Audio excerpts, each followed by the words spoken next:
folks are out on their boat. It's a Sunday, enjoying this beautiful day, playing volleyball. Oh, looks like there was just a wedding up here. Boating, flying their drones. I know they do that out here. So it's a number of things being done here. It's a beautiful, gorgeous day. It's a boathouse restaurant here. Matter of fact, if you're ever in this area here, just put in Rockets Landing in your navigation. Right over here at the skyline of the city, you see the cars going by. I don't know if you can see it or not. I might try and zoom in.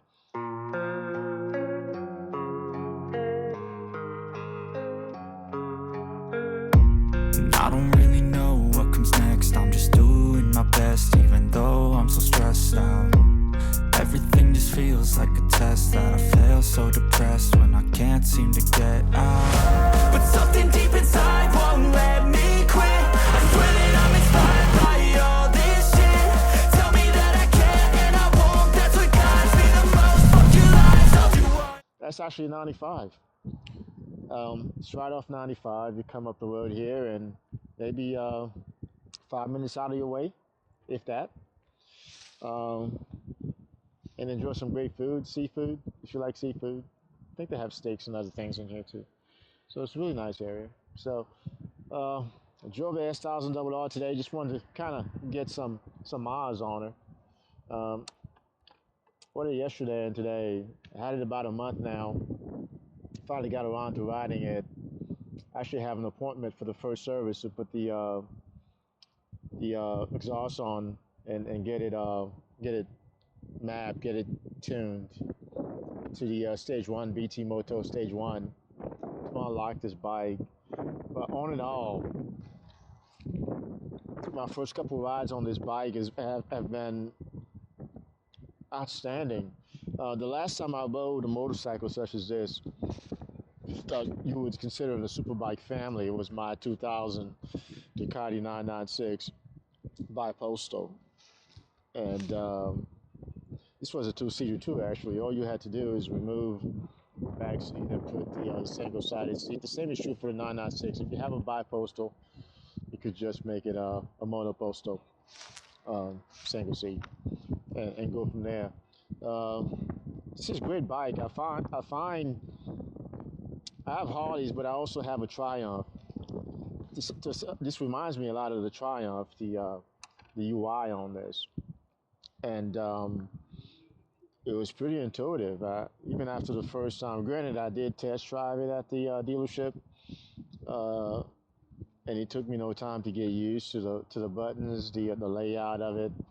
It may take a little bit longer to go to the menus and get used to that, but other than that, if you see me holding my pen lock, it just fell off when I opened off my helmet. I'm not wearing my new helmet because I digress here for a second.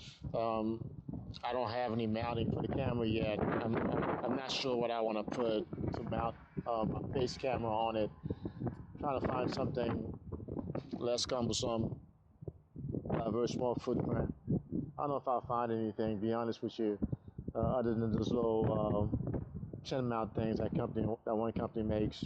Maybe very insignificant, just enough to put the camera on and nothing else to keep it light. But let me go back. So the menu is pretty intuitive. So I don't think this would put anyone off in terms of the UI. I think it's pretty simple to walk through. The dial stick, joy, whatever you call this thing, it's fairly easy to. I love the suspension on this bike. So overall, everything is great. So let me jump back to the suspension. I love the suspension.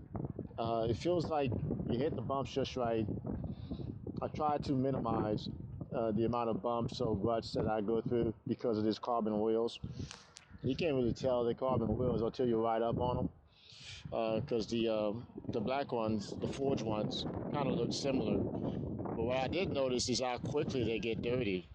It gets dirty fairly quickly. But overall, this bike, I think, will look great for a long time. It's one of those timeless things.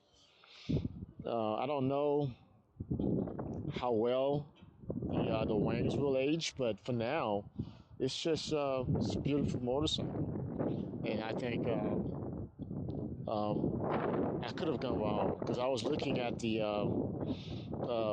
Kawasaki. I was looking at the Ducati V4. So I'm glad I ended up with the BMW. To be honest with you, I've never had a BMW car. So this is the first BMW we've had in the garage. I love the way it looks. Already got a couple compliments today. Um, Shredding rubber already on the bike. A lot of people like the rear. It's pretty. It's pretty menacing looking from the rear. Looks great actually. Can't complain. Obviously, I'm gonna have to clean up the chain. The chain is making a hell of a mess, even though I cleaned it up. It's throwing stuff all over the place.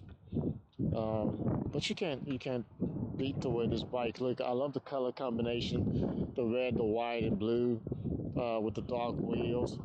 It just pops. I was actually gonna go with the clear or white tank grips. I ended up going with the black one. I'm glad I did. I think the contrast looked great.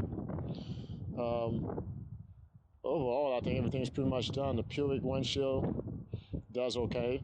You don't get this bike to shield you from from the wind, so that's the one thing. It is what it is. The brakes are outstanding. The wheel brakes, though, the rear brakes is kind of, I don't know. I'm not saying the rear brakes are supposed to be very subtle, but it's real subtle on here. So we have to figure that out to see if there's any way to make it, you know, bite a little bit more. I like my rear brakes because I use my rear brakes more than I do my front brakes. Some people are the other way around.